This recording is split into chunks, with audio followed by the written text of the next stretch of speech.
कि आरबीआई क्या करती है, ओपन मार्केट ऑपरेशंस करती है, यानी कि आपकी खुली बाजार प्रणाली का प्रयोग करती है आरबीआई, जिसके तहत तो क्या करती है, इसको आप लोग बोलते हो मॉनेटरी पॉलिसीज, जिसके थ्रू वो क्या करती है, आपका मंथ में यानी कि 2 महीनों में एक बार, 3 महीनों में एक बार और 4 महीनों में एक बार भी क्या करती है, और 6 महीने, सॉरी 4 नहीं, आपके 6 महीनों में आपका वीडियो को आपका लेके आती है उनके रेट्स को, है ना। तो उन रेट्स के बारे में आप लोग आज जानेंगे, प्लस आप लोग क्या करेंगे, जो आप लोगों को आगे का टॉपिक कंप्लीट करना था, यानी कि मैंने आपसे बोला था इंश्योरेंस कराऊंगी, और इंश्योरेंस के साथ साथ आपका जो सिक्योरिटी मार्केट है, जो आपका शेयर मार्केट, उसको भी कंप्लीट कराऊंगी। तो let's start with the topic. अभी क्या करते हैं, आपने समझना है क्या कुछ बेसिक चीजें हैं, इसको समझ लीजिएगा, ये समझने वाली चीजें हैं।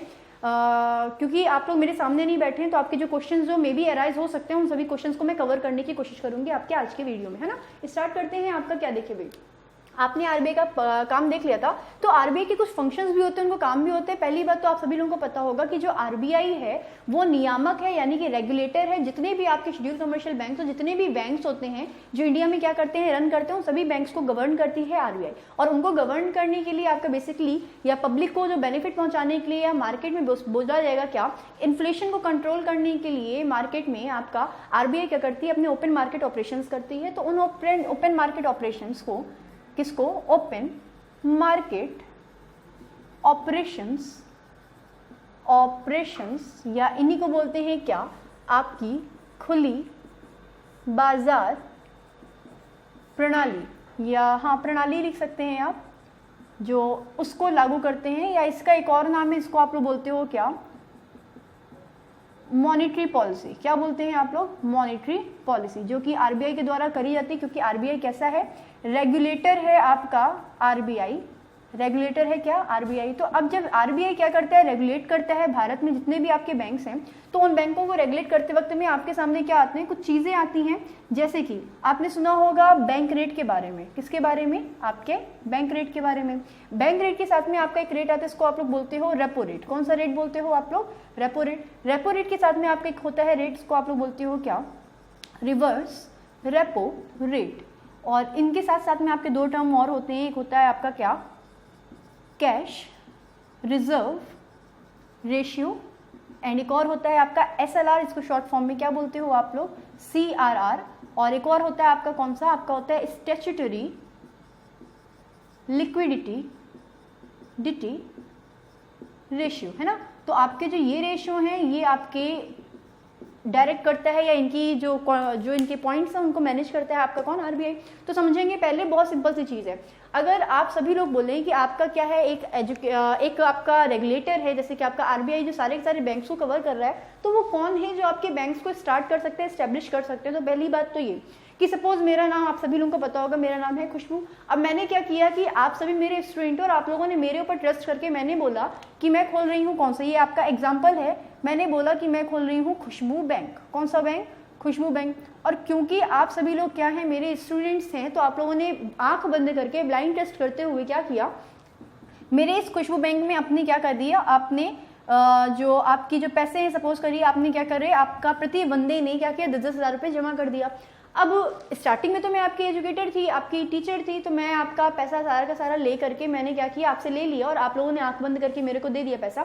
लेकिन वो पैसा जैसे मेरे हाथ में आया और मैं उस पैसे को लेकर के क्या हुई, भाग गई। तो आप लोग अब किसके पास जाओगे, पहली चीज तो आपके पास में यही क्वेश्चन आता है कि मैं जाऊंगा या हम लोग जाएंगे किसके पास, वो कौन सी यूनिट है जिसके पास हम जाएंगे अपनी अपील लेकर के कि हमारे पैसे लेकर के भाग गई हैं, कौन, खुशबू मैम आपकी, यानी कि खुशबू बैंक उन्होंने खोला था।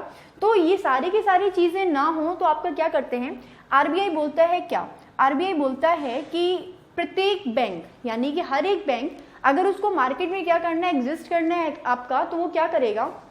और एक और मैं बात बताऊं, ये सिर्फ आपका समझने के लिए, क्योंकि आप लोग पढ़ रहे हो क्या, आप पढ़ रहे हो सीआरआर। आप क्या पढ़ रहे हो, पहले समझोगे, फिर मैं इसकी डेफिनेशन बता दूंगी आप लोग को। तो आप लोग क्या करोगे, उसको समझिएगा, मेरे पॉइंट्स को, मेरी बोली को यूज करिएगा और इसको नोट डाउन कर लीजिएगा अपनी कॉपी में, और ये लाइफ टाइम के लिए आपके लिए हो जाएगा। ये इतना सरल और इतना ईजी आपका क्या है, मेथड है। मैंने बोला क्या, सीआरआर, या इसी को बोलते हैं क्या, आपका कैश रिजर्व रेशियो। तो ये सीआरआर या ये जो कैश रिजर्व रेशियो होता है, यानी कि नकद आरक्षित अनुपात। अब समझिएगा, जब आप लोगों का पैसा मैं ले करके भाग गई, तो आरबीआई अब आपका पैसा कहां से वापस करेगा। तो आरबीआई ने बोला ठीक है, अगर कोई भी बैंक आपके मार्केट में आना चाहता है तो वो क्या करेगा, पहले उसको अपनी कुल जमा पूंजी का एक निश्चित प्रतिशत क्या करना पड़ेगा, आरबीआई के पास डिपॉजिट करके रखना होगा। क्या करना होगा, आरबीआई के पास डिपॉजिट करके रखना होगा, ताकि क्या हो सके, इन केस अगर फ्यूचर में वो बैंक क्या करता है, वो अनेबल होता है आप सभी लोगों के बैंक में पैसे देने के लिए, तो आपका क्या करेगा, आरबीआई वो पैसे आपके लौटा देगा आपको वापस। मैंने बोला क्या, पहली बात तो देखिएगा, समझिएगा, मैं फिर इसको पूरा क्लीन करके फिर ढंग से समझाऊंगी आपको क्या, कि आपका जो आरबीआई होता है वो आपका क्या होता है, रेगुलेटर होता है, नियामक होता है, नियामक निकाय है, रेगुलेटर बॉडी है आपका। जो भारत में जितने भी आपके शेड्यूल कमर्शियल बैंक्स हैं, शेड्यूल कमर्शियल बैंक्स मैंने उस दिन भी बोला था कि आपके जो शेड्यूल कमर्शियल बैंक्स जो होते हैं आपके, वो कौन से होते हैं, जो आपकी आरबीआई के शेड्यूल नंबर 2 में अपना नाम क्या कराते हैं, दर्ज कराते हैं। तो क्या होगा, प्रत्येक शेड्यूल कमर्शियल बैंक जिसकी अपनी कुछ एक निश्चित जमा पूंजी है, सपोज मैंने बोला था आरबीआई के लिए कि 5 लाख लोगों से 100 रुपए लेकर के उन्होंने क्या किया, 5 करोड़ रुपए जमा करे थे, तो उस 5 करोड़ रुपए में से आपने क्या लिया, आपने लिया, मैं बहुत छोटे से अमाउंट लूंगी कि मान लीजिए कि आपके पास में कितने थे, आपके पास में 10,000 रुपए थे, यानी कि खुशबू बैंक को मैंने आरबीआई में लिस्ट कराने के लिए, शेड्यूल कमर्शियल बनाने के लिए मेरे पास क्या थे, मेरे पास 10,000 रुपए थे। मैंने बोला 10,000 से मैं अपना बैंक स्टार्ट कराऊंगी, तो बोला गया कि आरबीआई के द्वारा कि प्रत्येक शेड्यूल कमर्शियल बैंक, यानी कि मेरा कहाँ बैंक, जो मेरा जो बैंक है वो कहाँ पे, आरबीआई की अनुसूची नंबर 2 यानी कि शेड्यूल नंबर 2 में अपना नाम लिस्ट कराता है। प्रत्येक शेड्यूल कमर्शियल बैंक अपनी कुल जमा पूंजी, मेरी कुल जमा पूंजी कितनी, 10,000 रुपए है, तो मेरी कुल जमा पूंजी का एक निश्चित प्रतिशत, यानी कि एक आपका निश्चित प्रतिशत क्या करेगा, आरबीआई के पास डिपॉजिट करके रखेगा। क्यों करके रखेगा, इन केस अगर मेरी माली हालत बिगड़ जाती है, यानी कि मेरे बैंक में उन लोगों से, आप सभी लोगों से लिया हुआ पैसा वापस करने की जो मेरे पास, मेरी स्थिति में मैं नहीं हूं, तो उस स्थिति में आपका आरबीआई क्या करेगा, उस पैसे को सारे लोगों को दे करके, जो भी आपके डेट्स हैं उनको सबको चुकता करके आपके बैंक की जो लाइसेंस उसको समाप्त कर देगा। तो सिंपली बोलेंगे क्या, कैश रिजर्व रेशियो में या नकद आरक्षित अनुपात में बोलेंगे क्या, कि प्रत्येक शेड्यूल कमर्शियल बैंक कौन सा, वो बैंक जो आरबीआई की अनुसूची नंबर 2 में अपना नाम दर्ज कराता है, उसको शेड्यूल कमर्शियल बैंक बोलते हैं। बोला क्या कि प्रत्येक शेड्यूल कमर्शियल बैंक अपनी कुल जमा पूंजी का एक निश्चित प्रतिशत आरबीआई पे जिस दर पे डिपॉजिट करता है, उस रेट को आप लोग बोलते हो क्या, सीआरआर, यानी कि कैश रिजर्व रेशियो। तो आपने बोला क्या, अगर प्रेजेंट डे की बात करेंगे तो आपका ये जो सीआरआर का रेट चल रहा है, इसका रेट कितना है आपका, 4% है। कितना है आपका, 4% है, यानी कि मेरे 10,000 रुपए का जो 4% है, आप क्या करेंगे, हम लोग क्या करेंगे, हम ये करेंगे जमा आरबीआई के पास में, यानी कितना रुपया आपने जमा कर दिया, 400 रुपए जमा कर दिया। अब हमारे पास कितना बचा, हमारे पास बचा 9,600 रुपए। तो ये जो 9,600 रुपए है, ये हमारे पास कैपिटल है, जिसको हम क्या कर सकते हैं, हमारे पास पैसा है जो हम लोग मार्केट में क्या कर सकते हैं, बैंक के थ्रू आप अपने कस्टमर्स को दे सकते हो। काम क्या होते हैं आपके कस्टमर बैंक्स के, तो बेसिकली अगर आप बैंक्स के वर्किंग्स देखोगे, बैंक्स के काम देखोगे, तो उनका मेन जो ऑब्जेक्टिव होता है वो सिर्फ आपको लोन देना था। जब बैंक स्टार्ट किए गए थे तो हमने यही बताया था ना लास्ट में कि आपका जो नेशनलाइजेशन हुआ था पहला वाला 19 जुलाई 1969 को, ये रिपीट करने हैं टर्म्स ताकि आप लोग क्या कर सको, इनको याद कर सको। तो ये जो आपके डेट्स हैं इनको याद करते रहिए। तो मैंने बोला था क्या कि आपका जो भी आरबीआई है वो क्या करेगा, लोगों से पैसा लेगा और बैंक से पैसा, आपका जो बैंक्स हैं उनसे पैसा क्या करेगा, ये आरबीआई आपका लेगा और लेने के बाद में क्या करेगा, आपके सारे के सारे बैंक्स को गवर्न करेगा। और अगर इनकेस बैंक्स के पास पैसा नहीं होता अपने कस्टमर्स को देने के लिए, तो आरबीआई उनको पैसे दे करके आपकी स्थिति को बैलेंस कर देगा, बराबर कर देगा। तो बोला गया क्या कि अगर आप सीआरआर के बारे में लिखेंगे, मैं इसको हटा रही हूँ ऊपर वाला, और आप पहले सीआरआर ही समझेंगे क्योंकि पहले तो आपका बैंक क्या होगा, रजिस्टर होगा।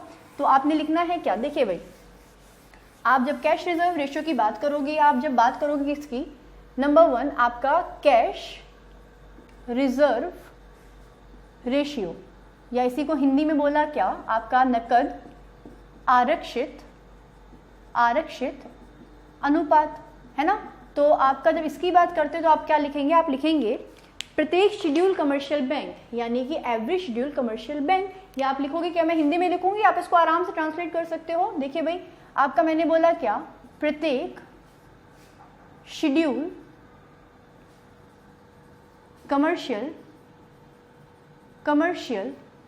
बैंक अपनी कुल जमा पूंजी का एक निश्चित प्रतिशत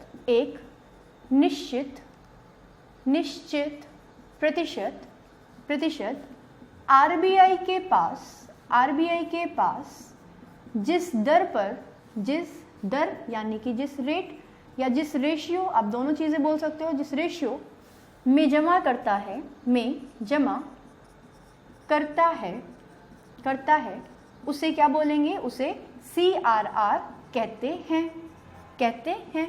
और प्रेजेंट टाइम में यानी कि अभी प्रेजेंटली आपका जो CRR है वो कितना है, आपका 4% है। यानी कि आपका बैंक्स को सपोज अगर उनकी 1 करोड़ है जमा पूंजी, तो 1 करोड़ का 4% उनको कहाँ रखना पड़ेगा, RBI के पास में रखना पड़ेगा।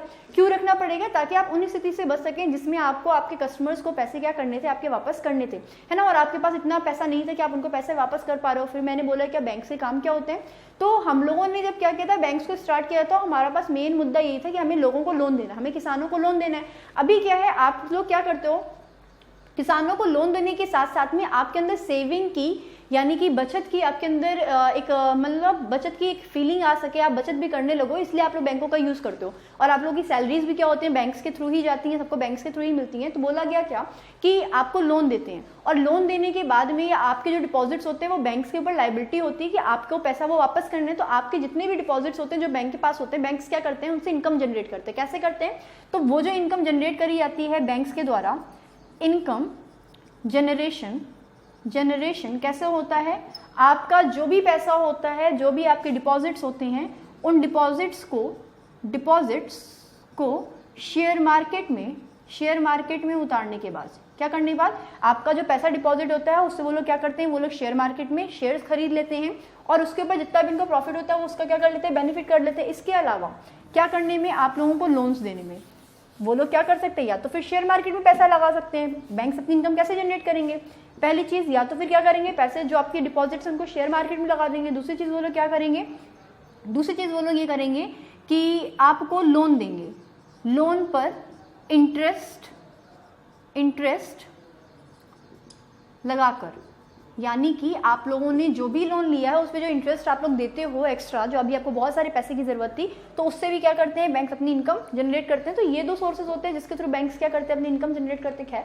आपने समझ में आया होगा क्या कि अगर आप इसको लिखोगे, क्या बहुत साधारण सी भाषा है कि प्रत्येक शेड्यूल कमर्शियल बैंक वो बैंक होते हैं जो RBI के शेड्यूल नंबर 2 में अपना नाम क्या कराते हैं, लिस्ट कराते हैं। तो बोला गया क्या, प्रत्येक शेड्यूल कमर्शियल बैंक अपनी कुल जमा पूंजी का एक निश्चित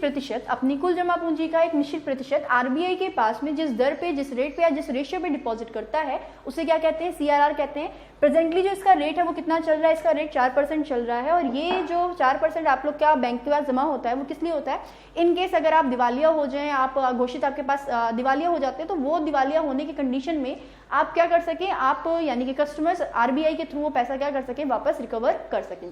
तो ये था आपका CRR। अभी CRR के बाद में आपने SLR भी समझना है। आपको समझ में आया होगा कि मेरी पूंजी कितनी थी, 10,000 रुपए थी।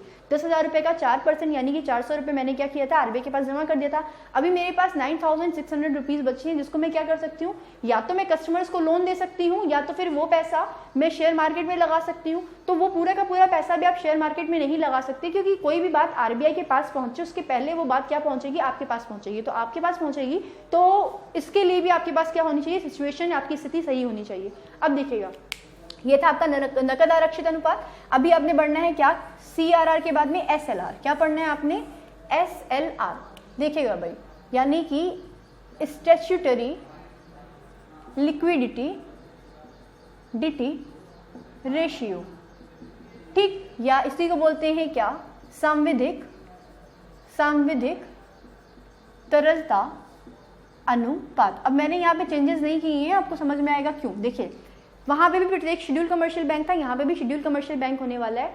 अभी क्या हुआ कि एक छोटी सी कहानी, सिंपल सी है। अगर आप लोग ऑफलाइन बैठे होते तो मैं बोलती जरूर कि इन केस कभी मैं आपसे इंटरेक्ट करूं और आप लोग बोले कि नहीं मैम प्लीज आइए, घर आइए, चाय पी के जाइए, तो मैंने बोला ठीक है कि आती हूँ, मैं आपके घर में चाय पी के जाती हूँ। आपने ऑर्डर तो कर दिया, मतलब आपने बुला तो लिया, ऑफर तो कर दिया मुझको कि मैम आइए चाय पीजिए। लेकिन क्या हुआ कि ये समझने का बहुत अच्छा तरीका है, इसलिए मैं आपको एक्सप्लेन कर रही हूँ यहाँ पे। आप कभी भी नहीं भूलोगे कि CRR क्या था, SLR क्या था, है ना। तो आपने क्या किया, जब SLR की बात करी तो बोला गया क्या, आपने जैसे मुझे ऑफर किया कि मैम आइए घर पे चाय पे आइए, मैं आपके घर चाय पे गई तो आपकी मम्मी उस दिन नहीं थी, और जब मम्मी नहीं थी आपकी उस दिन घर में, तो आपने बोला कि चाय मैं खुद बनाता हूँ। लेकिन जैसे ही आप लोग गए अपने किचन में तो आपने देखा क्या कि किचन में ना आपकी चाय थी, यानी कि टी नहीं थी, और ना ही क्या थी, शुगर थी। तो आपने देखा कि जब ये दोनों चीज़ें आपके पास उपलब्ध नहीं हैं तो आप क्या करोगे, आप अपनी जो आपके पास जो पैसा है आप उससे पैसे से जाकर के मार्केट में ले आओगे। तो आपने देखा क्या, और आप लोग छोटे ही हैं, बड़े नहीं हैं, ठीक है, छोटे में इतना ही दिमाग चलता है, बहुत ज़्यादा दिमाग नहीं चलता। तो आपने ये चाय और चीनी ना होने की वजह से आपने क्या किया, आपने अपनी मम्मी के पर्स में जाकर के देखा और देखा क्या कि उनके पास पैसा होगा तो मैं मार्केट से क्या करता हूँ, लेके आ जाता हूँ। आपने देखा आपकी मम्मी के पर्स में भी पैसे नहीं थे, आपकी मम्मी के पर्स में भी पैसे नहीं थे, ना चीनी थी ना चाय थे, और आपको ये लग रहा था कि पहली बार मैम आपके घर में आएंगे और आपकी क्या हो जाएगी, प्रॉपर तरीके से बेइज्जती हो जाएगी। तो आपने क्या किया, आपने बोला कि ऐसा करता हूँ कि माँ के कंगन रखे हुए हैं सोने के, मैं इसको बेच दूंगा और मैडम को क्या करूँगा, चाय पिलाऊंगा। तो ये सही नहीं लगता, क्योंकि आप एकदम से मार्केट में अगर जाएंगे तो पहले आपसे बोलेंगे कि कंगन की रिसिप्ट लाइए, अदरवाइज आपको जेल में पहुंचा देंगे कि बच्चा लेके आ रहा है कंगन बेचने के लिए। तीसरा ऑप्शन आपके पास में क्या था कि आप गए आपके बगल वाली जो आपके पास नेबर में जो आपकी शॉप थी, नेबरिंग शॉप थी, तो उसके पास आप गए तो उन्होंने बोला कि भाई आपकी मम्मी के व्यवहार हमारे साथ अच्छे नहीं है तो हम आपको उधार नहीं देंगे कि आपको चाय लेंगे। तो अल्टीमेटली हुआ क्या, ये वो सिचुएशन थी जो आपकी पूरी तरीके से बेइज्जती करा रही थी कि आपके पास ना चाय है, ना चीनी है, ना पैसे हैं, और ना ही आपकी मम्मी के संबंध अच्छे हैं, रिलेशंस अच्छे हैं किसके साथ में, आपके जो पड़ोस में आपकी जो दुकान है उस पर। तो आपके पास क्या हुआ कि आरबीआई ने यही चीज़ अपने दिमाग में रखी और आरबीआई ने बोला क्या कि इन केस कोई कस्टमर आपके पास में आता है, यानी कि बैंक में आता है, और उस वक्त में आपके पास क्या नहीं मौजूद होता, आपके पास कैश मौजूद नहीं होता। अब मान लीजिए कि सपोज करिए कि अगर मैं बैंक्स में जाऊं और मेरे घर का कोई रिलेटिव है जिसकी कंडीशन बहुत ज़्यादा ख़राब है, तो मैं क्या करूंगी, मैं यही बोलूंगी ना कि आप बहुत बुरे बैंक हो, क्योंकि आपने क्या किया, आपने मेरी जब मुझे ज़रूरत थी तब आपने मेरी चीज़ों को पूरा नहीं कराया। तो उस वक्त मैं बैंक के बारे में बुरा बोलूंगी और मैं मार्केट में भी जाके फैलाऊंगी। अल्टीमेटली मैं क्या करूंगी, उस बैंक की गुडविल को डाउन कर दूंगी। गुडविल यानी कि एक तरीके से आपकी नॉन टेंजिबल असेट होती है, यानी कि आपकी ये दिखती नहीं है, लेकिन अगर आपने एक बार मार्केट में अपनी इमेज बना ली है, अपनी गुडविल बना ली है, तो लोग आपकी ही दुकान से सारा सामान खरीदने आएंगे या आपके ही बैंक से सारे का सारा क्या करेंगे, ट्रांजैक्शंस करेंगे। तो बोला गया क्या कि अगर इन केस आप इस सिचुएशन में फंस जाए, यानी कि बैंक की सिचुएशन में फंस जाए कि वो मैं जाऊं बैंक में और वहां पे जाकर के मुझे कैश ना मिले और मुझे उससे बहुत ज़्यादा नीड हो, तो मैं आपके बैंक की बुराई ही करूंगी। तो आरबीआई ने यही सोचा और बोला गया क्या, उन्होंने बोला क्या कि प्रत्येक शेड्यूल कमर्शियल बैंक क्या करेंगे, फिर से आपके वही बैंक होंगे जो अपनी कुल जमा पूंजी का क्या करेंगे, प्रत्येक शेड्यूल कमर्शियल बैंक अपनी कुल जमा पूंजी का एक निश्चित प्रतिशत, अभी क्या था, अभी आरबीआई के पास था तो अपने ही पास, अभी आरबीआई के पास नहीं अपने ही पास रखेगा। तो लिखा बोला क्या, अपने ही पास प्रत्येक शेड्यूल कमर्शियल बैंक एक अपनी एक निश्चित बोलेंगे क्या, अपनी कुल जमा पूंजी का एक निश्चित प्रतिशत अपने ही पास जिस दर पे बाद में बात करेंगे, पहले करेंगे फॉर्म में कि किस फॉर्म में होने पाता है, तो के पास लिक्विड फॉर्म में या इसी को हिंदी में बोलेंगे तरल अवस्था में जिस दर पर, यानी कि जिस रेट पर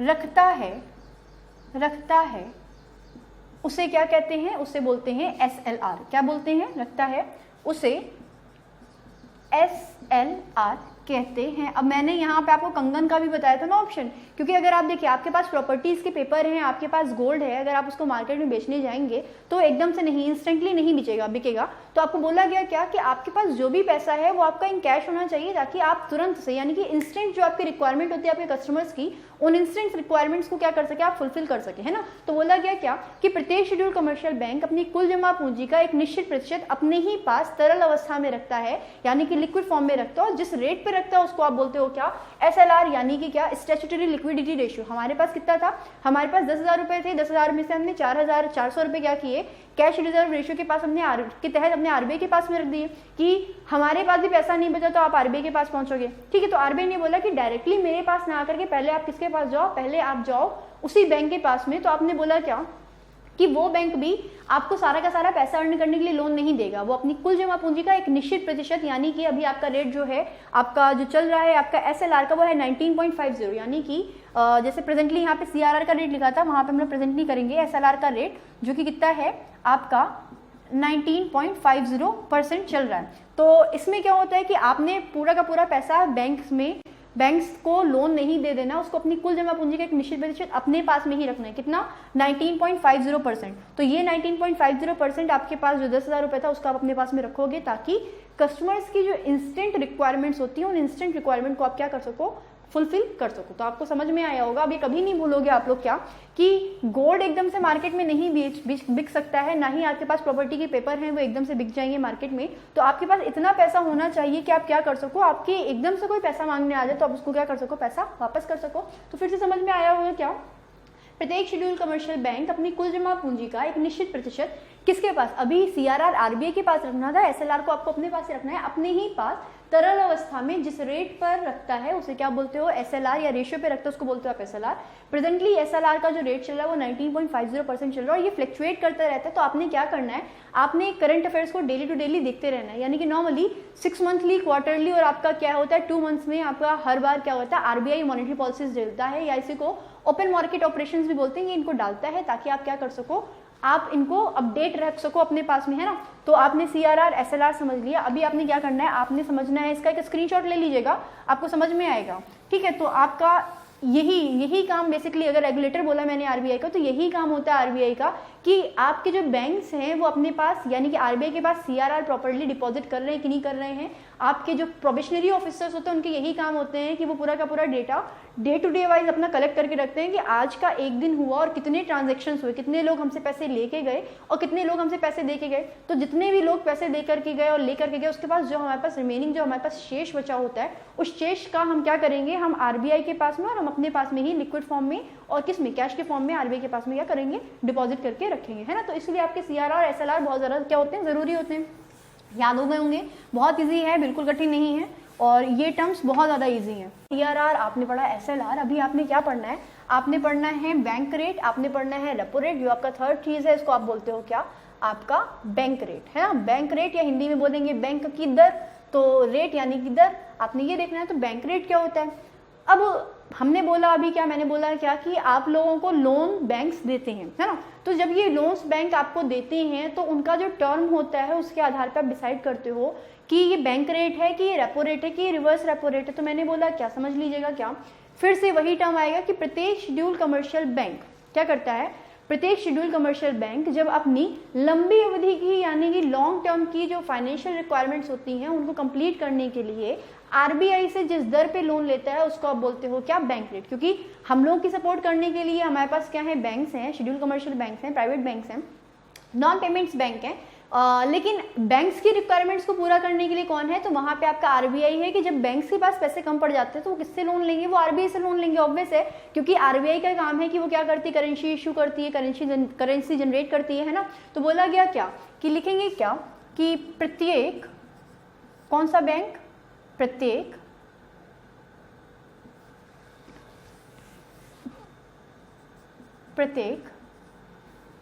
शेड्यूल कमर्शियल बैंक, ये याद हो गया होगा कि शेड्यूल कमर्शियल बैंक वो बैंक्स होते हैं जो आरबीआई की अनुसूची नंबर 2 में, शेड्यूल नंबर 2 में अपना नाम क्या कराते हैं, लिस्ट कराते हैं। तो प्रत्येक शेड्यूल कमर्शियल बैंक कौन सी, अपनी लॉन्ग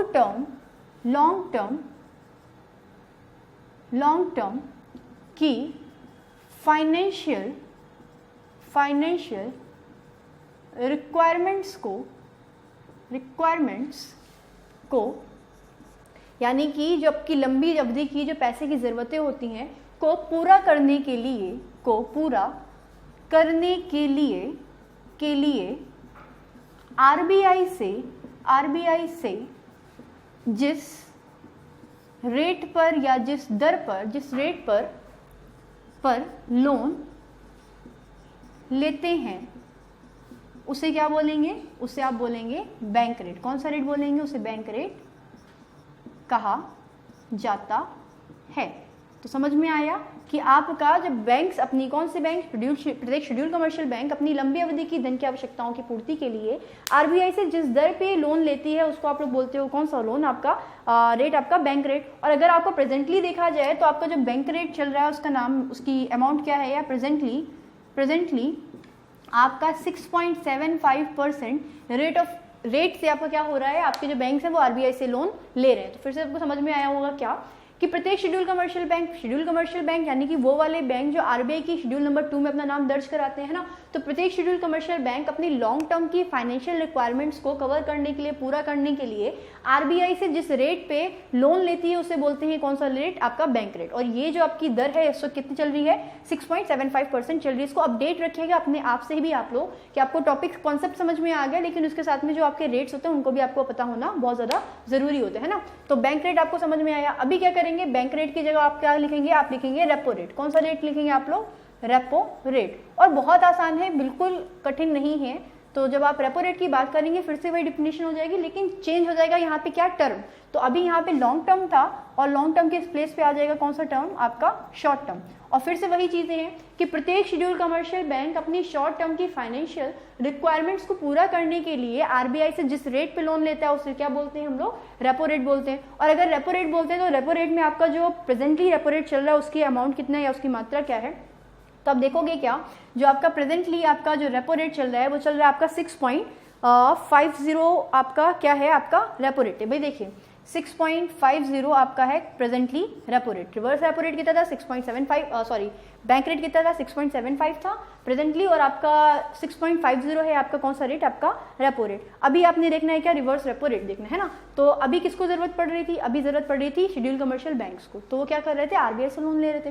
लेकिन हमेशा ऐसा नहीं होता कि आरबीआई क्या करेगी कि आरबीआई पैसे इशू कर देगी, करेंसी इशू कर देगी, क्योंकि आरबीआई को भी जवाबदेही होती है वर्ल्ड बैंक को और इंटरनेशनल मॉनेटरी फंड को। तो इसलिए हम लोग क्या कर सकते हैं, अल्टीमेटली से आजकल आप लोग देख रहे होंगे, ये मैं टॉपिक यहाँ पे लेके जा रही हूँ, थोड़ा सा आपको समझना पड़ेगा कि अगर आप लोग देख रहे हैं कि रुपया आपका 71 $1 पे आपका रुपये 71 रुपीज तक का चल गया, इससे इवन इससे ज्यादा ही चला गया है, मैं 71 को लेके चल रही हूँ। तो आपका चला गया है पैसे रुपया यहाँ पे, यानी कि आपका जो ग्लोबल मार्केट है, यानी कि जो ग्लोबल वर्ल्ड है जहाँ पे आप हम लोग मैंने कल भी आपको बताया था कि जैसे चाइना 100 क्रॉप्स में आपका नंबर 1 पोजीशन पे है, नंबर 1 प्लेस पे है, और इंडिया 25 क्रॉप्स पे ही नंबर 1 प्लेस पे। तो हम लोग को जब जरूरत होती है तो हम लोग इंपोर्ट एक्सपोर्ट करते हैं, हम लोग ट्रेड करते हैं अदर कंट्रीज के साथ में। और अदर कंट्रीज, फिर मैंने आपको बार्टर सिस्टम बताया था, यानी कि विनिमय, वस्तु विनिमय बताया था मैंने कि पहले दाल में और चावल में वस्तु विनिमय हो जाता था, लेकिन हमें क्या किया, हम लोगों ने करेंसी स्टार्ट करी थी। तो चाइना के साथ अगर हम लोग ट्रेड करेंगे तो वो अपनी करेंसी जो है, हम अगर इनकेस उसको सामान दे रहे हैं तो वो हमें पैसा देगा तो वो युआन में देगा। और आपके पास ऑप्शन होंगे कि आप युआन में लेना चाहते हो या आप उसको डॉलर में कन्वर्ट करना चाहते हो। तो मोर डिमांडिंग जो आपकी बोला जाएगा जो करेंसी है वो विश्व में अभी डॉलर ही चल रही है, और आपकी जो करेंसी यानी कि रुपया है वो इंटरनेशनल मार्केट में इतना ज्यादा है, यानी कि आपने इतना सारा सामान लोगों से इंपोर्ट कर लिया और आपका पैसा इतना ज्यादा मार्केट में दे दिया है, ग्लोबल एनवायरनमेंट में दे दिया है कि रुपए की बहुत ज्यादा अधिकता हो गई है। और जब किसी भी चीज का आपको पता होगा, जब किसी भी चीज की डिमांड कम हो जाती है, उसकी सप्लाई बहुत ज्यादा हो जाती है, तो उसकी वैल्यू क्या हो जाती है, घट जाती है। इसीलिए क्या हुआ है कि डिमांड किसकी ज्यादा है, डिमांड है ज्यादा डॉलर की, लेकिन उसकी सप्लाई कैसी है, सप्लाई डॉलर की कम है, और आपके रुपए की क्या है, डिमांड ही नहीं है, तो इसकी कोई वैल्यू ही नहीं है। और इसलिए क्या है, इसके जो रेट है वो डे बाय डे क्या हो रहे हैं, डाउन होते चले जा रहे हैं। तो आपने क्या किया कि इसीलिए मैंने बोला कि जो आपका आरबीआई है वो हमेशा ये नहीं कर सकता, क्योंकि अगर अभी हम लोगों ने क्या किया, हम लोगों ने रुपये को और ज्यादा इशू कर दिया, इंडियन रुपीज को हमने और ज्यादा इशू कर दिया आरबीआई ने, तो मार्केट में उसका फ्लो और ज्यादा बढ़ जाएगा और अल्टीमेटली आपका क्या होगा, इन्फ्लेशन इंक्रीज होगा। इसके जो रिलेटेड जो क्वेश्चन है कि अगर आपका बैंक रेट बढ़ जाता है तो इन्फ्लेशन बढ़ेगा कि घटेगा, ये सारी की सारी चीजें मैं आज की क्लास में आपको कवर कराऊंगी। तो खैर अभी आपको समझना है क्या कि आपका जो रेपो रेट था, अभी आपका पढ़ना था आपको रिवर्स रेपो रेट, उसमें क्या होता है, अभी जरूरत पड़ रही थी सारे के सारे बैंक्स को शॉर्ट टर्म के लिए और लॉन्ग टर्म के लिए। जब लॉन्ग टर्म के लिए जरूरत पड़ी तो हमने बैंक रेट पे लोन लिया, जब शॉर्ट टर्म पे जरूरत पड़ी तो हम लोग ने रेपो रेट पे लोन लिया। अभी हम लोग क्या करेंगे, हम लोग पढ़ेंगे रिवर्स रेपो रेट। क्या करेंगे हम लोग, अभी हम लोग रिवर्स रेपो रेट के बारे में पढ़ेंगे, और इसमें जस्ट अपोजिट हो जाता है। और ये लीजिए भाई आपका रिवर्स रेपो रेट है ना, तो आपको ये पढ़ना है, यानी कि जस्ट अपोजिट होता है आपका किसका, आपका रेपो रेट का। मैंने बोला क्या, प्रत्येक शेड्यूल कमर्शियल बैंक अपनी कुल फाइनेंशियल जो रिक्वायरमेंट्स होती हैं उनकी जब पूर्ति आरबीआई से करता है तो क्या करते हैं, उसको बोल देते हैं, शॉर्ट टर्म की पूर्ति करते हैं उसको बोलते हैं रेपो रेट। अभी क्या हमारी शॉर्ट टर्म की ही नीड होती है, लेकिन यहाँ पे बैंक्स को नहीं होती, यहाँ पे आरबीआई को होती है। और आरबीआई क्या करता है, आरबीआई दो तरीके से पैसा ले सकता है, या तो फिर वो केंद्र सरकार से ले सकता है यानी कि गवर्नमेंट से ले सकता है, या फिर वो क्या कर सकता है, या फिर अदर वो बैंक से ले सकता है। तो अदर बैंक से ही क्या करता है, जब आरबीआई उधार लेता है धन किस टर्म के लिए, शॉर्ट टर्म के लिए, तो उसको आप लोग बोलते हो क्या, रिवर्स रेपो रेट। तो यहाँ पे लिखोगे क्या, इसको जस्ट यहाँ पे हटाना पड़ेगा क्योंकि ये पूरी की पूरी डेफिनेशन ही चेंज हो जाएगी किसकी, रिवर्स रेपो रेट की। देखिए भाई, रिवर्स रेपो रेट क्या लिखेंगे, या आप इसको इस तरीके से भी समझ सकते हैं, जैसे राखी हुई, जैसे लड़कियां क्या करती हैं, पैसे मांगती रहती हैं ना, पैसे नॉर्मली लड़कियां मांगती रहती हैं, लेकिन जब राखी होती है तो उनके पास बहुत सारे पैसे होते हैं, तो हमेशा वो क्या करती हैं, पैसे लेती हैं, लेकिन अब की बार वो क्या करेंगी, पैसे देंगी। तो जब वो पैसे देंगी तो लड़कियां क्या हो गई, आरबीआई हो गई ना, हमेशा पैसा उन्हीं के पास ज़्यादा होता है। तो देखिए भाई, जब लड़कियों की बात कर रहे हैं हम लोग, तो हमने बोला क्या कि आरबीआई क्या करेंगे, आरबीआई जब अपनी फाइनेंशियल रिक्वायरमेंट्स को पूरा करने के लिए किन से, बैंक से, कौन से बैंक, शेड्यूल कमर्शियल में, कोई भी बैंक हो सकते हैं, के लिए शेड्यूल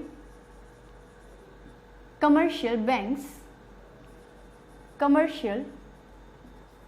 बैंक्स से रुपए या लोन लेता है, तो जिस रेट पे लेगा, तो जिस रेट पर लोन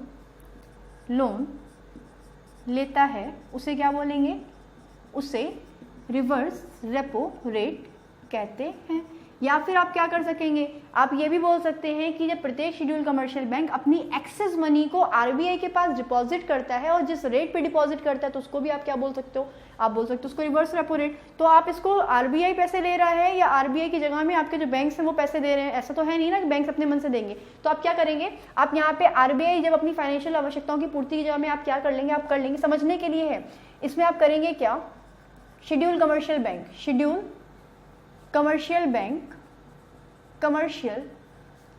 बैंक ये दोनों तरफ से समझने के लिए इसलिए मैंने लिखा था, शेड्यूल कमर्शियल बैंक अपनी एक्सेस मनी को किसके पास में, फिर से आरबीआई के पास किस टर्म के लिए, शॉर्ट टर्म के लिए, कौन से टर्म के लिए, शॉर्ट टर्म के लिए जिस रेट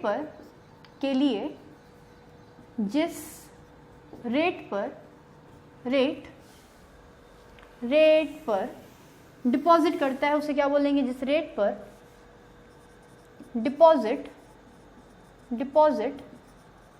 करता है उसे रिवर्स रेपो रेट कहते हैं। तो बेसिकली आप इसको ज़्यादा ऑथेंटिक समझेंगे, क्योंकि यहाँ पे क्या हो रहा है, जैसे हम लोगों की अपनी ये बात करें कि एक होता है आरबीआई और एक होते हैं आपके क्या, शेड्यूल कमर्शियल बैंक यानी कि एससीबी। तो हम लोग यानी कि एक तरफ लिख देंगे पब्लिक, सिंपल सी बात है, आपका सारा का सारा जो ट्रांजैक्शन होता है वो एससीबी यानी कि शेड्यूल कमर्शियल बैंक और पब्लिक के बीच में ही चलता है। यानी कि ये क्या करते हैं, हमें जब धन की आवश्यकता होती है तो हम लोग इनसे क्या करते हैं, लोन ले लेते हैं। हमारे पास जब एक्सेस मनी होती है तो हम लोग क्या करते हैं, शेड्यूल कमर्शियल बैंक्स के पास में डिपॉजिट करते हैं। जैसा कि हमारा और एसएसबी का, एससीबीज का फंक्शन चलता है, रिलेशन चलता है, ठीक वैसा ही चलता है किसका, आरबीआई का, कि इनको जब लोन की जरूरत हुई तो उन्होंने क्या किया, लोन ले लिया किससे, आरबीआई से, और जब इनके पास एक्सेस मनी हो गई तो उन्होंने क्या किया, आरबीआई को एक्सेस मनी दे दी। तो यहाँ पे क्या होगा, यहाँ पे चलेगा रिवर्स रेपो रेट और यहाँ पे क्या चल जाएगा, रेपो रेट। तो ये बैंक रेट और रेपो रेट के थ्रू बैंक्स क्या करते हैं, आरबीआई से लोन लेते हैं, और रिवर्स रेपो रेट के थ्रू क्या करते हैं, बैंक्स अपनी एक्सेस इनकम को किसको पास दे देते हैं, आरबीआई के पास डिपॉजिट करते हैं, क्या करने के लिए, इंटरेस्ट लेने के लिए, है ना। तो ये टॉपिक आपको समझ में आया होगा। अभी आपने देखना है क्या, ये कॉन्सेप्ट था, अभी आपने समझना है ये कि अगर इनकेस अगर मार्केट में आरबीआई क्या करता है, ओपन मार्केट ऑपरेशंस करता है, और उन ओपन मार्केट ऑपरेशंस के तहत आपका आरबीआई सीआरआर से स्टार्ट किया था, तो सीआरआर का जो रेट है यानी कि 4% है उसको क्या कर देता है, इंक्रीज करके 5% कर देता है।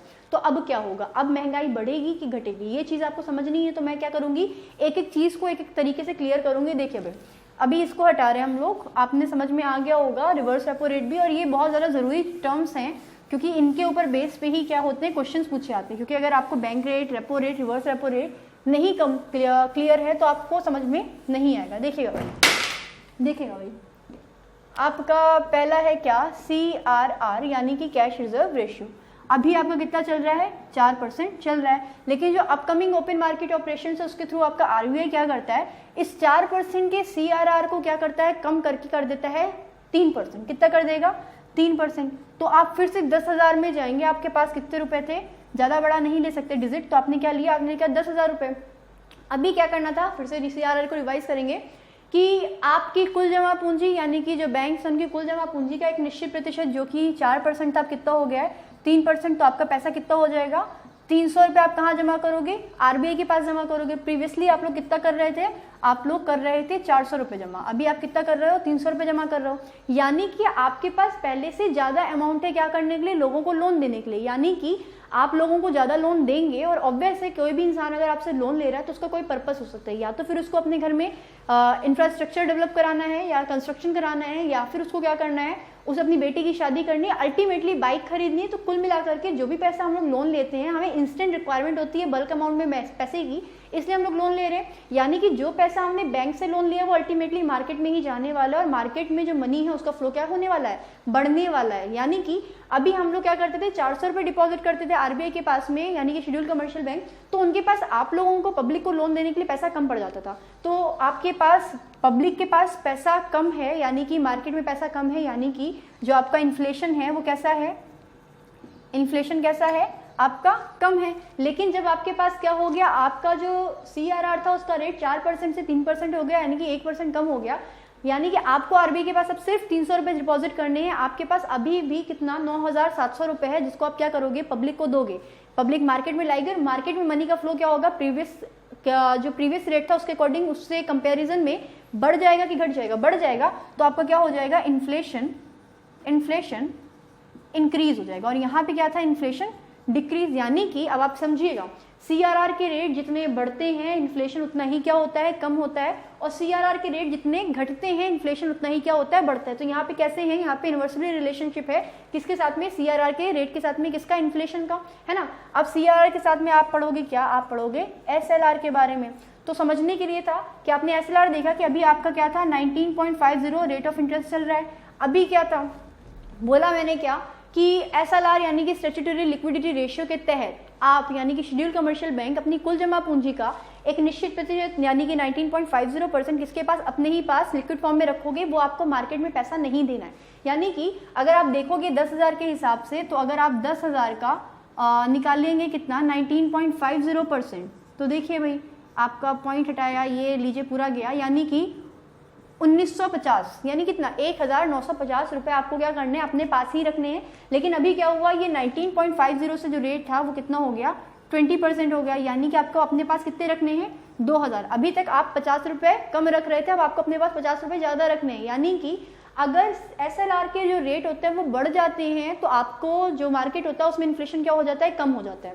आप लिखोगे क्या, अगर इधर SLR लिखेंगे और इधर लिखेंगे क्या आप, इन्फ्लेशन, तो यहाँ पे क्या होगा, अगर SLR बढ़ेगा तो इन्फ्लेशन घटेगा, SLR घटेगा तो इन्फ्लेशन बढ़ेगा। ये एरो है, ये आपको बताने के लिए कि क्या हो रहा है, कि मैंने बोला क्या कि 19.50% रेट ऑफ इंटरेस्ट था, किसका रेट था आपका, किसका, स्टैट्यूटरी लिक्विडिटी रेशियो का। अब इतने रेशियो पे आप क्या कर पा रहे थे, 1950 रुपये ही सिर्फ आपको अपने पास रखने थे, लेकिन अभी आपको कितने रखने, क्योंकि रेट बढ़ गया है, 20.00% हो गया, तो आपको अपने पास कितने रखने, 2,000 रुपये रखने। यानी कि अब आपको पहले से ज़्यादा पैसा अपने पास रखना है, वो पैसा आप अपनी पब्लिक को, कस्टमर्स को नहीं दे सकते एज अ लोन। तो आप जब पैसा मार्केट में कम आएगा, फ्लो मार्केट में मनी का कम होगा, तो ऑब्वियसली है आपका क्या, किसी भी चीज़ की जब अगर मार्केट में अधिकता हो जाती है तो उसकी कोई वैल्यू नहीं रह जाती, यानी कि जो आपकी करेंसी वो कैसे हो जाती है, डाउन हो जाती है, तो आपका जो इन्फ्लेशन हो जाता है वो बढ़ जाता है। तो अभी आपके पास ज़्यादा पैसा आपको अपने पास रखना है, मार्केट में पैसा कम है, तो क्या होगा, आपका जो इन्फ्लेशन है वो घट जाएगा, वो बढ़ेगा नहीं।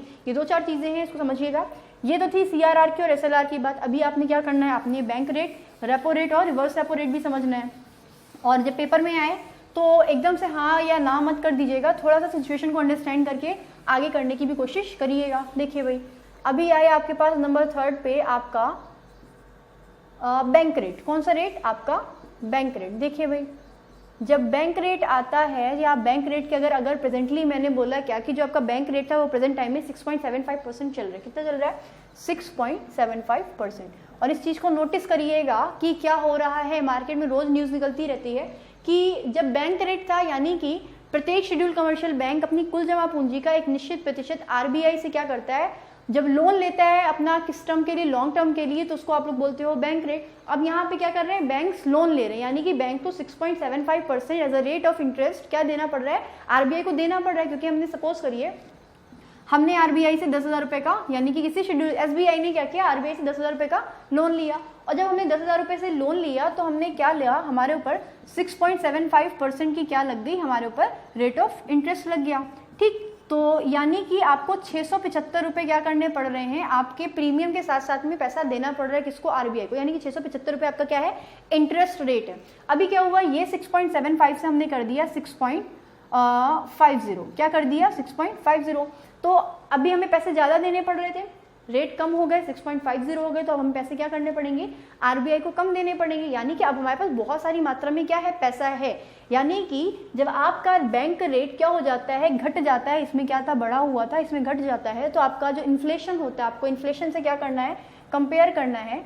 तो आपका इन्फ्लेशन क्या था कि 6.75 जब रेट ऑफ इंटरेस्ट था, तो बैंक्स को, आरबीआई को ज़्यादा पैसा देना पड़ रहा था, यानी कि बैंक के पास आपको लोन देने के लिए, पब्लिक को लोन देने के लिए, कस्टमर्स को लोन देने के लिए पैसा नहीं था। और उस कंडीशन में क्या था, आपका जो इन्फ्लेशन था वो कैसा होता है, घटता है। लेकिन जब क्या होता है, जब आपका रेपो रेट क्या कर दिया जाता है, 6.75 से 6.50 कर दिया जाता है, तो इन्फ्लेशन क्या हो जाएगा, आपका इन्फ्लेशन बढ़ जाएगा, क्योंकि अब आपके पास, यानी कि बैंक के पास पहले से ज़्यादा पैसा है आपको क्या करने के लिए, लोन देने के लिए, है ना। तो इसी तरीके से आप क्या करोगे, ये कैसा था, बैंक रेट। अभी अगर आपका देखेंगे फोर्थ रेट पे आपका जो रेपो रेट है, उसमें भी यही सेम चीज़ होगी। क्या होगी, अगर आप रेपो रेट की बात करेंगे तो आपका रेपो रेट जो कि 6.50 चल रहा है, और अगर इसी को 6.50 से 6.75 कर दिया जाए, आप देखिएगा कम करने पे बढ़ने पे क्या होता है। 6.50 का रेट ऑफ इंटरेस्ट चल रहा था, यानी कि बैंक्स के पास कैसा था, बैंक्स को भी 650 रुपए as a rate of interest देने पड़ रहे थे किसको, आरबीआई को। और आपका उस कंडीशन में जो आपका अगर 6.50 था, कम था, तो अगर आप इन्फ्लेशन से देखेंगे, किससे देखेंगे, इन्फ्लेशन से देखेंगे, तो 6.50 था आपका रेट, किसका, बैंक रेट का, नहीं रेपो रेट का, है ना। और आपका क्या हुआ, जब 6.50 था, यानी कि 650 रुपए देने पड़ रहे थे, तो यानी कि आपका इन्फ्लेशन क्या हो रहा था, बढ़ रहा था, क्योंकि मार्केट में क्या था, पैसा ज्यादा था। अभी क्या कर दिया, 6.75 रेट ऑफ इंटरेस्ट कर दिया, तो यानी कि इसमें क्या हो गया, रेट बढ़ गए, यानी कि इन्फ्लेशन जो होगा वो क्या होगा, घट जाएगा, क्योंकि आपके पास पैसा कम है, बैंक के पास पैसा कम है आप लोगों को पैसा देने के लिए। जस्ट इसी के अपोजिट आपका जो क्या होता है, आर होता है, यानी कि जो रिवर्स रेपो रेट होता है उसमें सिचुएशन क्या होगी, रिवर्स रेपो रेट जो कि 6.25 प्रेजेंटली चल रहा है ना, उसी से कंपेयर कर रहे हैं। अगर इस 6.25 को क्या कर दिया जाए, 6.50% कर दिया जाए। अब यहाँ पे देखिएगा जस्ट अपोजिट हो जाएगी situation, 6.25% rate of interest RBI दे रहा है किसको, बैंक्स को, यानी कि अभी आपको 625 रुपए मिल रहे हैं, यानी कि पैसे कम मिल रहे हैं। लेकिन जब आपको 6.50 पैसे मिले, यानी कि आरबीआई आपको 650 रुपए दे रहा है, तो आपका ये ज्यादा हो रहा है। मैं एरो डाउन और जो अपवर्ड दिखा रही हूँ, मैं इसीलिए दिखा रही हूँ। अभी क्या है, अगर आप इसको इन्फ्लेशन से देंगे, यानी कि जब आपका क्या होता है, जब आपका रिवर्स रेपो रेट कैसा हो जाता है, 6.25 था, तो आपका नीचे जा रहा था, तो आपका इन्फ्लेशन कैसा हो जाएगा, आपका कम होगा, कैसा होगा, कम हो जाएगा। यानी कि यहाँ पे इन्वर्सली रिलेशनशिप था, यहाँ पे आपका डायरेक्टली प्रोपोर्शनेट है, डायरेक्ट रिलेशनशिप है कि 6.25 आरबीआई ने किसको दिए, बैंक्स को दिए, यानी कि कम पैसे दिए। अब बैंक्स के पास कम पैसे हैं तो आपको भी लोन कम मिलेगा, तो इन्फ्लेशन भी कैसा होगा, कम होगा। लेकिन अभी क्या दिया, आरबीआई ने आपको 6.50% के रेट ऑफ इंटरेस्ट से आपको क्या दिया, आपको पैसा दिया, ब्याज दिया, इंटरेस्ट दिया। तो उस इंटरेस्ट में आपके पास भी पैसा ज्यादा है, अल्टीमेटली आप क्या करोगे, आप मार्केट में पैसा दोगे और आपकी क्या होगी, इन्फ्लेशन इंक्रीज होगी। तो यहाँ पे क्या था, यहाँ पे इन्वर्स रिलेशनशिप था, यानी कि बैंक रेट में, रेपो रेट में, लेकिन आपका रिवर्स रेपो रेट की कंडीशन में यहाँ पे जस्ट अपोजिट हो जाता है। अगर पैसा है तो आपको क्या होने वाला है, आपको मार्केट में उसके अकॉर्डिंग ही, यानी कि अगर 6.25% था तो आपका इन्फ्लेशन कम होगा, अगर ये बढ़ जाएगा तो आपका इन्फ्लेशन क्या हो जाएगा, बढ़ जाएगा, और अगर ये घट जाएगा तो आपका इन्फ्लेशन भी घट जाएगा। इस चीज को याद रखिएगा। इन्फ्लेशन अगर आपको प्रॉपर समझना है तो आप देखेंगे क्या, कोई भी चीज़ हम लोग रुपए से खरीदते हैं, और अगर मार्केट में रुपया ज़्यादा है, अगर इंडियन रुपी मार्केट में, इंडियन बाउंड्री की ही बात कर रहे हैं, डोमेस्टिक मार्केट में ही बात कर रहे हैं, अगर रुपया मार्केट में ज़्यादा है, आपके पास चीज़ें कम है जिसको आपको खरीदना है, और पैसे बहुत ज़्यादा हैं कि हम कितने भी पैसे देंगे लेकिन एक छोटा सा मार्कर इसको हम ज़रूर खरीद के लेके आएंगे, उस कंडीशन में क्या होता है कि आपके पैसे की वैल्यू कम होती है और उस चीज़ की, यानी कि इस मार्कर की वैल्यू ज़्यादा है। तो इस मार्कर को खरीदने के लिए आप कितना भी पैसा दे सकते हैं, यानी कि आपकी नज़रों में पैसे की कोई वैल्यू नहीं है और इस मार्कर की बहुत कीमत है, तो इसकी वैल्यू क्या हो जाती है, बढ़ जाती है, और इस पैसे की वैल्यू क्या होती है, डाउन होती है। इतना क्लियर है। बाकी इन्फ्लेशन का जो टॉपिक होगा मैं उसमें पूरा का पूरा इन्फ्लेशन आपको क्लियर करने की कोशिश करूंगी। अभी क्या है, समझ लिया होगा पेपर में जिस तरीके से है उस पेपर में उसको उस तरीके से ही क्या करेंगे, सॉल्व करेंगे। तो आपने बैंक्स तक का पढ़ लिया है, आप लोग कैपिटल मार्केट पढ़ रहे थे, टॉपिक थोड़ा सा बड़ा है, इसको करने में 2-3 दिन लग जाएंगे। अभी क्या है, आपका एक टॉपिक था इसी के साथ साथ में, इसको आप बोलते हो इंश्योरेंस। तो इंश्योरेंस आपको कवर करना है बैंक्स के साथ में ही, जो आपका बीच में था जिसको मैंने बोला था कि अलग से क्लास दूंगी। तो इंश्योरेंस समझिएगा। देखिए भाई, इंश्योरेंस क्या होता है, इंश्योरेंस देखो भाई, इंश्योरेंस यानी कि रिस्क मैनेजमेंट, रिस्क यानी कि आपदा, मैनेजमेंट यानी कि प्रबंधन। तो आपका जो इंश्योरेंस होता है बेसिकली, देखिए भाई इंश्योरेंस, ठीक, या इसी को आप बोलते हो क्या, इसका एक और अर्थ होता है, इसको आप बोलते हो क्या, रिस्क मैनेजमेंट। क्या बोलते हो आप, रिस्क मैनेजमेंट, ठीक। देखिए भाई, हिंदी में अगर इसको लिखेंगे तो आप लिखेंगे रिस्क क्या है, यानी कि आपदा है, उसका क्या करना है, आपने प्रबंधन करना है। हमें क्या ज़रूरत ही क्या है, हमें इंश्योरेंस कराने की। इंश्योरेंस कराने की सिंपल सी बात बताऊं, बहुत प्रैक्टिकल। अभी आप लोग सब लोग बड़े तो हो गए, लेकिन इतने बड़े नहीं हो गए ना कि प्रॉपर्टी खरीद लो। तो आप लोग क्या करते हो, आप लोग मोबाइल फ़ोन्स खरीदते हो, और मोबाइल फ़ोन्स में आती है एक स्कीम कि अगर आप लोग मोबाइल खरीद रहे हैं तो आप थोड़ा सा पैसा और पेमेंट करिए, तो आपको साल भर का इंश्योरेंस मिल जाएगा कि आपकी जो फ़ोन की जो स्क्रीन है वो आपकी सही सलामत रहे। इन केस अगर वो गिर जाए तो आपको गोरिल्ला ग्लास में से गोरिल्ला बाहर ना निकल जाए और आपकी स्क्रीन टूट ना जाए। अगर आपकी स्क्रीन टूट गई, गोरिल्ला बाहर निकल गया, तो आपको किसकी ज़रूरत पड़ेगी, उस वक्त आपके पास पैसा नहीं होगा। तो हम आपको एक एक्स्ट्रा फैसिलिटी दे रहे हैं ताकि इन केस आपका गोरिल्ला बाहर निकल जाता है, आपकी स्क्रीन टूट जाती है, तो आपको दोबारा से नई स्क्रीन मिल जाएगी आपकी, किसकी, आपके टच स्क्रीन फ़ोन की, है ना। इंश्योरेंस भी यही होता है बेसिकली, इसको बोलते हैं आपदा प्रबंधन, यानी कि आपका रिस्क मैनेजमेंट बोलते हैं। अब ये जो इंश्योरेंस होता है ये भी आपका 2 प्रकार का होता है। कितने प्रकार का होता है, 2 प्रकार का। तो एक होता है आपका लाइफ इंश्योरेंस। कौन सा इंश्योरेंस, लाइफ इंश्योरेंस। एंड जो दूसरा होता है उसको बोलते हैं आप लोग कौन सा, आपका जनरल इंश्योरेंस, ठीक। तो जब आप बात करते हो किसकी, आपके लाइफ इंश्योरेंस की, तो सिंपल सी चीज़ है, एक तरफ आपकी जीवन की हो रही है। अब आपने क्या किया, आपका नॉर्मली अच्छा खासा प्रीमियम होता है इसका। सपोज आपने 10,000 का प्रीमियम लिया, पर एनम का प्रीमियम लिया। प्रीमियम यानी कि वो पैसा जो आप एक बार में एज अ किश्त क्या करते हो, दे देते हो, आपको हर साल देना है। यानी कि आपने 25 साल तक का आपने इंश्योरेंस लिया, और आपका जो 25 साल का इंश्योरेंस है उसमें आप क्या करोगे, प्रत्येक साल में आप 10,000 रुपये जमा करोगे। यानी कि 25 × 10 यानी कि आपने जमा कर दिया कितना, 2,50,000 रुपये जमा कर दिया।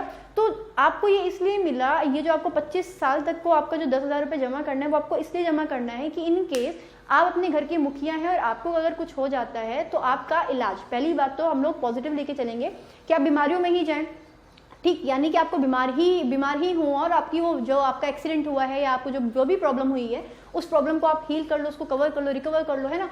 इन केस अगर आपकी डेथ हो जाती है, आपकी मृत्यु हो जाती है, तो आपकी जब डेथ हो जाती है तो आपका जो बच्चे हैं उनके भविष्य को कौन देखेगा, या आपकी जो वाइफ हैं उनके भविष्य को कौन देखेगा। तो इसलिए लोग क्या कराते हैं, इंश्योरेंस कराते हैं कि अगर आप अकेले व्यक्ति हैं तो आपने क्या किया, लाइफ इंश्योरेंस में आपकी इन केस आप नहीं मरे, आपका बुढ़ापा, आपको कोई प्रॉब्लम नहीं हुई, आप बीमार भी नहीं हुए और आपको कोई भी दिक्कत नहीं आई, तो आपके 25 साल के बाद में जितना भी पैसा आपने जमा किया है वो पैसा प्लस थोड़ा सा रेट ऑफ इंटरेस्ट, जो अभी आपकी कंपनीज का जो भी आपका बोलते हैं कि जो भी आपके में बात हुई हो कि हम आपको इतने % पे देंगे, आप 2.5 लाख का 3.5 लाख रुपए देंगे at the time of maturity, तो आपका वो क्या होता है, आपको प्रॉब्लम हो या ना हो, यानी कि आपको क्षति हो या डैमेज हो या ना हो, आपको दोनों ही केसेस में आपको लाइफ इंश्योरेंस पैसा मिलता ही मिलता है। लेकिन जब आप बात करते हैं किसकी, आप जनरल इंश्योरेंस की बात करते हैं, तो जनरल इंश्योरेंस में आपके होम इंश्योरेंस, आपका व्हीकल इंश्योरेंस, आपका फ़ोन का इंश्योरेंस, यानी कि अगर इंश्योरेंस कंपनी ने आपका साल भर का इंश्योरेंस का जो टेन्योर है वो आपका बना करके रखा हुआ और आपसे एक बार में जो प्रीमियम ले लिया है, इन केस आपका फ़ोन टूटता है तब तो आपको पैसा मिलेगा, लेकिन अगर आपका फ़ोन नहीं टूटता है तो आपको पैसा नहीं मिलेगा। हम लोग रोज़ गाड़ियाँ चलाते हैं सड़कों पे, और गाड़ियाँ जब सड़कों पे चलाते हैं तो हम लोग क्या करते हैं, प्रीमियम इंश्योरेंस कराते हैं, फर्स्ट पार्टी का, सेकंड पार्टी का एंड थर्ड पार्टी का। ये बहुत प्रैक्टिकल नॉलेज है आप लोगों को होनी चाहिए कि अगर आपने फर्स्ट पार्टी का इंश्योरेंस कराया तो अमाउंट थोड़ा ज़्यादा लगता है, यानी कि, लेकिन आपने क्या है, अगर आपकी गाड़ी में कुछ डैमेज होता है, आपका एक्सीडेंट होता है, आपकी गाड़ी में डैमेज होता है, तब आपको क्लेम अमाउंट मिलेगा।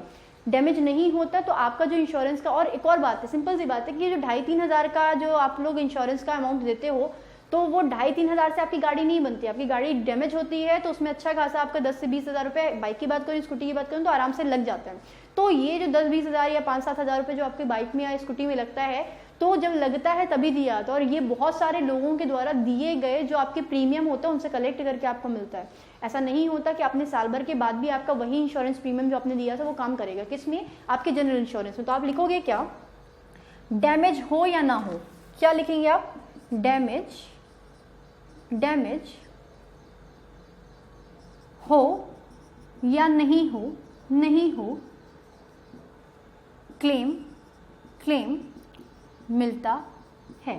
ठीक, पहली चीज। दूसरी चीज, सिर्फ डैमेज की कंडीशन में ही क्लेम मिलेगा, यानी कि डैमेज होने पर ही क्लेम मिलता है। अब ये क्लेम क्या है भाई? क्लेम यानी कि जो भी आपने पैसा, आपने अगर इंश्योरेंस कराया तो पर्टिकुलर कंपनी के पास जाएंगे ना कि मैंने जो भी पैसा डिपॉजिट किया, मैंने इंश्योरेंस लेके रखा था, तो अब क्या करिए आप, मुझे मेरे जो इंश्योरेंस है या बहुत सारे लोगों ने जो इंश्योरेंस किया उसके एवरेज में आप क्या करिए, पैसा मुझे वापस करिए। और इनकेस आपने 25 साल का कराया था, आप 20 साल में बीच में ही, यानी कि 25 साल में 20 साल में ही आपको क्या हो गया, आपका हार्ट फेल हो गया, आप एक्सपायर कर गए, तो उसके बाद आपकी जो फैमिली है उसको क्या हो जाएगा, आपने जो भी नॉमिनी बना के रखा उसका पैसा आपको क्या हो जाएगा, एज अ क्लेम अमाउंट में मिल जाएगा। तो ये तो था इंश्योरेंस का क्या समझना कि इंश्योरेंस कितने प्रकार का होता है। लेकिन अगर बात करेंगे कि इंश्योरेंस की हिस्ट्री क्या है, तो आपको पता होगा क्या कि इसका स्क्रीनशॉट लीजिए फटाफट से, फिर आप इंश्योरेंस की हिस्ट्री पढ़ेंगे। थोड़ा सा टॉपिक है, इंश्योरेंस को पढ़ लीजिए। आपका सिक्योरिटी मार्केट, आपका जो शेयर मार्केट, आपको ये भी पढ़ना है और ये बहुत जरूरी है आपके लिए। फिलहाल अभी क्या करते हैं, क्लेम को हटा रहे हैं और इसको हटा रहे हैं। इंश्योरेंस आपको समझ में आया होगा कि क्या था। देखिए आपका इंश्योरेंस में आपकी अगर बात करी जाए तो ईयर था आपका 1880 और 1818 की बात है, पहली बात। दूसरी बात, इंश्योरेंस का जो फैक्टर है या इंश्योरेंस का जो टर्म है, अगर हमारे देश में आया कहाँ से, इसकी बात करेंगे तो फिर से आपकी एम्स्टर्डम नीदरलैंड से क्या किया गया, एम्स्टर्डम जो कि एक शहर है कहाँ का, नीदरलैंड का, यहाँ से क्या किया गया था, इस टर्म को लिया गया था। हमने क्या किया था, इंश्योरेंस टर्म लिया था, ठीक, लिया था, ठीक। और उसके बाद पहली चीज़ ये, दूसरी चीज़ लिया था, दूसरी चीज़ क्या कि 1818 का टाइम पीरियड था और आपकी एक सिटी थी जिसका नाम है क्या थी, क्या है, कोलकाता। तो 1818 में कलकत्ता में क्या हुआ, पहली लाइफ इंश्योरेंस कंपनी जिसका नाम था ओरिएंटल लाइफ इंश्योरेंस कंपनी का क्या हुआ था, एस्टेब्लिशमेंट हुआ था। किसका हुआ था, ओरिएंटल लाइफ इंश्योरेंस कंपनी, है ना। फिर क्या हुआ आपका 1818 के बाद, सीक्वेंस जरूर याद किया करिए, 1818 के बाद ईयर आया आपका 1850 और 1850 में क्या हुआ, आपकी कोलकाता में ही आपकी एक और लाइफ इंश्योरेंस कंपनी नहीं, एक और आपकी जनरल इंश्योरेंस कंपनी जो कि पहली जनरल इंश्योरेंस कंपनी थी, इसका नाम था क्या, ट्राइटन इंश्योरेंस कंपनी। कौन सी, ट्राइटन इंश्योरेंस कंपनी का क्या हुआ, एस्टेब्लिशमेंट हुआ। कहाँ पे हुआ, ये भी कलकत्ता में हुआ था। और ये आपकी life insurance, oriental life insurance आपकी कैसी थी, आपकी फर्स्ट लाइफ इंश्योरेंस कंपनी थी। और आपकी जो ट्राइटन है यानी कि TRITON है आपकी, ये क्या है आपकी, ये फर्स्ट जनरल इंश्योरेंस कंपनी है, यानी कि GIC, मैंने आपको बताया था ना LIC GIC, ये वो है, ठीक। तो ये क्या है आपकी फर्स्ट जनरल इंश्योरेंस कंपनी। उसके बाद क्या हुआ आपका, ये सारे के सारे काम चल रहे थे, यानी कि 1818 से लेकर 1850 तक बहुत सारी इंश्योरेंस कंपनी आपकी इंडिया में बन चुकी थी। लेकिन 1938 का एक ईयर आया और आपका क्या आया, एक एक्ट आया जिसको बोला गया कौन सा एक्ट, इंश्योरेंस एक्ट। और इस इंश्योरेंस के एक्ट के तहत आपका ईयर था 1 सितंबर 1956 और ये सारी की सारी जो इंश्योरेंस कंपनी थी, सारी की सारी इंश्योरेंस कंपनी को मर्ज कर दिया गया और आपकी जो लाइफ इंश्योरेंस कॉर्पोरेशन है इसका क्या हो गया, निर्माण हो गया। यानी कि 1 सितंबर 1956 को आपकी लाइफ इंश्योरेंस कंपनी का क्या हो गया, निर्माण हो गया 1 सितंबर 1956 को। अब इधर थोड़ा सा आएंगे, 56 के बाद में आपका ईयर आया कौन सा, सन 2000। और आपने सुना होगा IRDAI, इसी को बोलते हैं IRDAI यानी कि इंश्योरेंस रेगुलेटरी अथॉरिटी डेवलपमेंट या बोलेंगे insurance regulatory development authority of India, IRDAI। यानी कि जिस तरीके से आपके बैंक्स को, जितने भी आपके शेड्यूल कमर्शियल बैंक हैं, आपके पब्लिक बैंक्स हैं, आपके प्राइवेट बैंक्स हैं, आपके नॉन पेमेंट बैंक्स हैं, उन सारे के सारे बैंक्स को गवर्न करता है आपका भारत का सेंट्रल बैंक यानी कि आपका रिजर्व बैंक ऑफ इंडिया यानी कि RBI। ठीक उसी प्रकार से आपकी ट्राइटन हुई, ओरिएंटल हुई, आपकी न्यू इंडिया इंश्योरेंस कंपनी हुई, जितनी भी इंश्योरेंस कंपनी होती है, चाहे वो जनरल इंश्योरेंस कंपनी हो, चाहे वो लाइफ इंश्योरेंस कंपनी हो, उन सारी की सारी कंपनीज को बोलेंगे रेगुलेट करने वाली जो बॉडी है उसकी स्थापना हुई थी ईयर 2000 में, यानी कि 2000 AD में हुई थी। और आपसे उसको बोला गया क्या, IRDAI यानी कि insurance regulatory development authority of India. तो जो क्या करती है, इंश्योरेंस करती है। इसके साथ में क्या हुआ, आपका ये इंश्योरेंस का टॉपिक खत्म हुआ है। यहाँ पे आपने आगे चल के बहुत सारी चीज़ें पढ़नी है, लेकिन आप बात करोगे किसकी, आप बात करोगे मेट्रो सिटीज़ की, यानी कि दिल्ली, मुंबई, कलकत्ता एंड चेन्नई की। किसकी, दिल्ली, मुंबई, कलकत्ता एंड चेन्नई, या दिल्ली, मुंबई, कोलकाता एंड चेन्नई। तो यहाँ पे क्या हुआ, यहाँ पे आपकी 4 जनरल इंश्योरेंस कंपनीज का भी क्या हुआ था, गठन हुआ था। तो यहाँ पे क्या है, एसोसिएट्स जनरल इंश्योरेंस कंपनी है। कहाँ पे, जनरल दिल्ली में, मुंबई में, कलकत्ता और चेन्नई में। इनका जो नॉर्मली अगर आप सीक्वेंस बोलोगे तो आपका दिल्ली में है कौन सी, oriental insurance company, general insurance company है। उसके साथ में अगर आप बात करोगे मुंबई की तो यहाँ पे न्यू इंडिया इंश्योरेंस कंपनी है।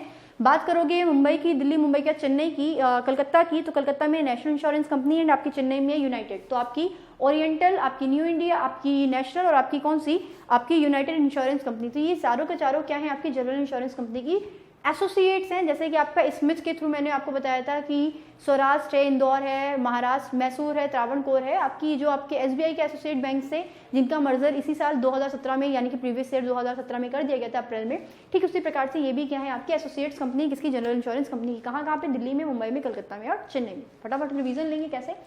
इंश्योरेंस का फिनोमिना या अवधारणा कहाँ से ली गई थी, एम्स्टर्डम, नीदरलैंड से ली थी। एम्स्टर्डम एक सिटी है, नीदरलैंड एक कंट्री है, वहां से लिया गया था इंश्योरेंस का टर्म इंडिया में। इसका अर्थ क्या होता है, अर्थ होता है रिस्क मैनेजमेंट यानी कि आपदा का प्रबंधन, जो 2 प्रकार का होता है, एक होता है आपका लाइफ इंश्योरेंस और एक होता है आपका जनरल इंश्योरेंस। लाइफ इंश्योरेंस में आपको डैमेज हो या ना हो आपको बेनिफिट मिलता है, आपको क्लेम मिलता है, लेकिन जनरल इंश्योरेंस में आपको सिर्फ डैमेज होने की स्थिति में ही आपको क्या मिलता है, क्लेम मिलता है ना। और अगर बात करें किसकी, इंश्योरेंस की प्रीवियस यानी कि इसकी हिस्ट्री की बात करें तो 1818 का ईयर था और आपकी कलकत्ता में ओरिएंटल लाइफ इंश्योरेंस कंपनी, जो कि पहली लाइफ इंश्योरेंस यानी कि पहली जीवन प्रबंधन की एक कंपनी थी, उसका क्या किया गया था, गठन किया गया था। कहाँ पे, कलकत्ता में। 1818 के बाद अगर आप सीक्वेंस देखेंगे 1850 में आएंगे, कलकत्ता में ही एक और गठन हुआ जिसको बोला गया आपने क्या, ट्राइटन इंश्योरेंस कंपनी, जो कि आपकी जनरल इंश्योरेंस की पहली क्या थी, कंपनी थी। 1938 का ईयर आया और आपकी सारी की सारी बहुत सारे अंत और देखा देखी में बहुत सारी जैसे कोचिंग्स खुली तो बहुत सारी कोचिंग्स खुल गई, तो देखा देखी में बहुत सारी इंश्योरेंस कंपनीज खुल गई थी जिनको क्या करने के लिए, एक साथ लाने के लिए 1938 में क्या किया गया, एक एक्ट आया जिसको बोला गया इंश्योरेंस एक्ट, जिसके तहत क्या किया गया, 1 सितंबर 1956 को लाइफ इंश्योरेंस कॉर्पोरेशन का गठन हुआ और सन 2000 में क्या किया गया, इन्हीं सारी की सारी कंपनीज को, लाइफ इंश्योरेंस कंपनी को, प्राइवेट सेक्टर की और गवर्नमेंट सेक्टर की, सबको रेगुलेट करने के लिए IRDAI यानी कि insurance regulatory development authority of India का क्या कर दिया गया, गठन कर दिया गया। IRDAI का गठन जरूर पूछा जाता है, इसको ध्यान रखिएगा। LIC का, इवन LIC का भी जो आपका डेट एस्टेब्लिशमेंट ईयर है उसको पूछ लिया जाता है ना। चलिए अभी क्या करते हैं, क्लास को एंड करते हैं और क्लास को एंड करने के लिए क्या करेंगे कि पढ़ाई करिए और मन लगा के पढ़ते रहिए और क्लास को यहीं पे समाप्त करते हैं ना। चलिए भाई, नेक्स्ट डे पे आपकी यहीं पे मुलाकात होगी। बाय।